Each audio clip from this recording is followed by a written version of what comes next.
suis Roger Aujam, architecte honoraire, qui a eu la chance de rencontrer Le Corbusier pendant la guerre, en 1942, et qui a travaillé avec lui dans son atelier de la rue de Sèvres, de 1942 jusqu'à 1951. Le nom qu'il faut nommer tout de suite en ce qui concerne l'église Saint-Pierre de Firminy, c'est Eugène Claudius Petit, le père de toute l'histoire de Saint-Pierre. Je l'avais connu, moi, au conseil d'administration de la Fondation Le Corbusier, puisque j'ai commencé à être administrateur à partir de 1974. Sous la municipalité communiste, en 1983, le maire voulait construire un gymnase à exactement 3 mètres du bâtiment tel qu'il existait, tel qu'il avait été construit du temps de Claudius Petit. C'était ruiné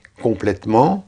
Le site voulu par Le Corbusier, ça a été un problème très douloureux. C'est le ministre de la Culture, Jacques Lang, qui a gelé officiellement l'ensemble du centre civique de Firminy et la ruine, on peut l'appeler comme ça, de l'église, et par conséquent on ne pouvait plus y toucher. Le nouveau maire, Dino Cinieri, que nous avons vu avec Dominique Claudius Petit peu de temps après son élection, nous a dit « Une de mes priorités pour Firminy, c'est l'achèvement de l'église ». Il faut dire aussi une chose, c'est que l'association Le Corbusier pour l'église de Firminy-Nevers était intervenue auprès du ministère de la Culture, qui a classé l'église en l'état en juin 1996. Nous apportions donc au dossier un bâtiment classé. Nous avons fait une donation à condition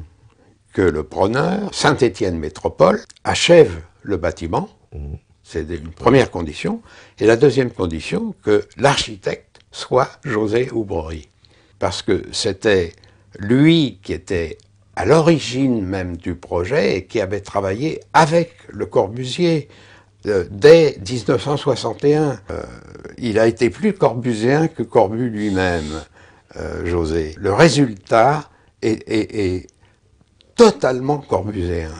Totalement. On se trouve dans un volume corbuséen, un éclairage naturel corbuséen. Enfin, c'est une réussite totale sur ce plan-là. Et moi, je tire mon chapeau à José. J'ai été tout de suite favorable à toute cette opération, parce que je me rendais compte que c'était un chef-d'œuvre qui avait été conçu. Je vois que je ne me suis pas trompé, en fait. Parce que, pour moi, c'est une des réussites de l'œuvre de Le Corbusier.